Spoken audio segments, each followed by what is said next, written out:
Whilst many brands battle it out for the most competitive electric car on the market, a couple of years ago, Citroën absolutely burst on the scene with the most lovable EV. But it was extremely impractical. Just 28 miles per hour maximum speed, 8 brake horsepower and a range of 40 miles. What could be less practical than that? Well, how about you remove the doors? This is the Citroën Ami buggy, and it's incredibly impractical, but it's incredibly lovable. In today's video, I'm going to tell you all the reasons why I just can't help but fall in love with the Citroën Ami buggy. So if that sounds good, then please keep watching, and if you like new car reviews and car content, then you know what to do. Go ahead and hit the subscribe button.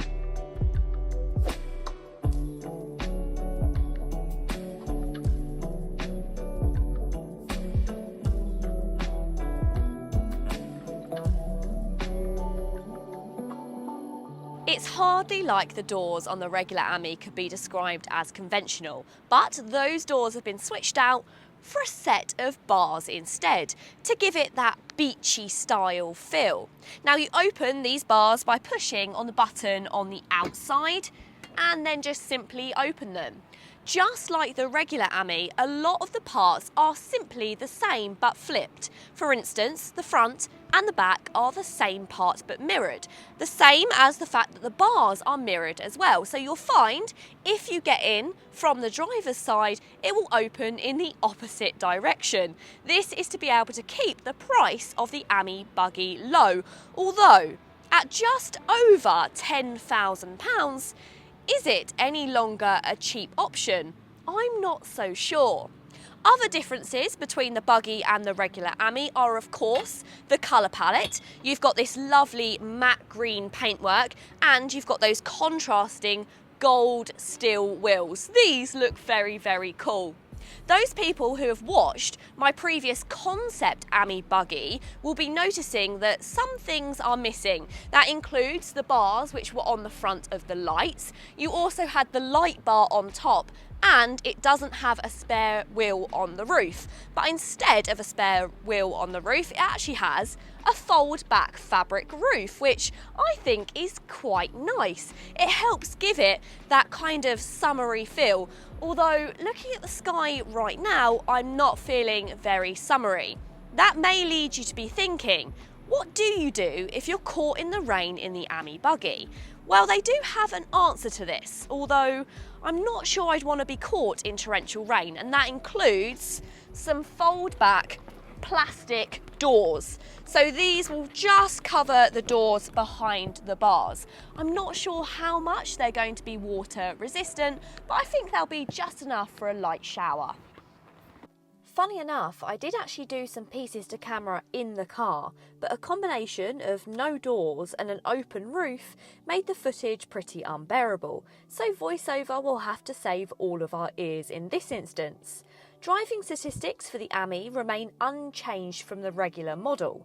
That means an 8 brake horsepower motor allows for a whopping top speed of 28 miles per hour. More than bearable for 30 mile per hour roads, but it does feel extremely slow within 60 limits. However, the Ami's petite size and cute styling mean that people can pass by safely, and most of the time they don't seem too annoyed at the hold-up. The combination of low speed and range means the Ami and the buggy are the ideal companions for short journeys. In the case of the buggy, that could be nipping to the beach from your Airbnb. Compared to the exterior, changes on the interior of the buggy are a little less obvious. You will notice that from the concept car, they've carried across this little bag on the steering wheel. Although it's no longer magnetic, I guess that's to stop it from falling off when driving. Instead, it's attached with little bits of elastic instead, although this does now mean you can use it as a very fetching bum bag.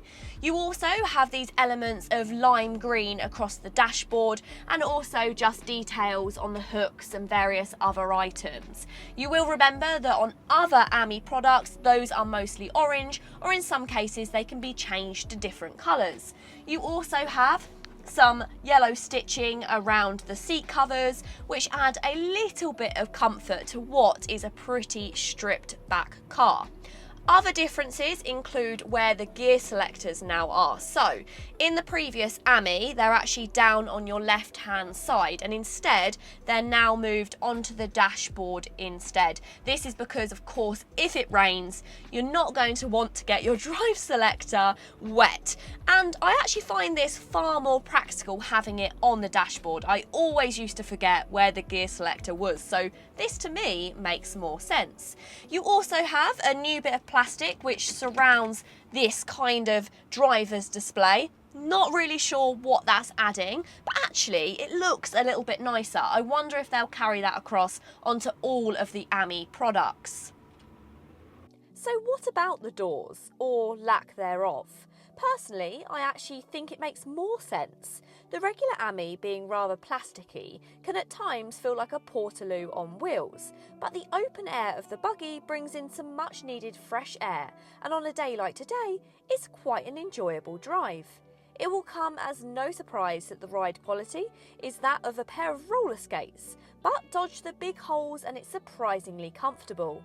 And just like that, by some miracle, rather than starting to rain, the sun has actually started to shine on this late September day. And it's been fantastic to spend time with the AMI buggy. For an extra £3,000, does it make sense over the regular AMI? No, but it still has all of those characteristics of being great fun. And I can see loads of people wanting to buy these, to park at their Airbnbs, to take down to the beach on those summer days.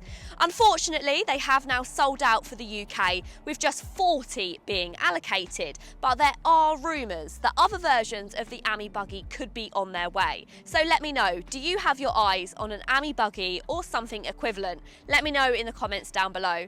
I really hope you've enjoyed the video today, guys. If you have, go ahead and give it a big thumbs up. And if you want to see more videos from me on my channel, Also Social UK, then you know what to do.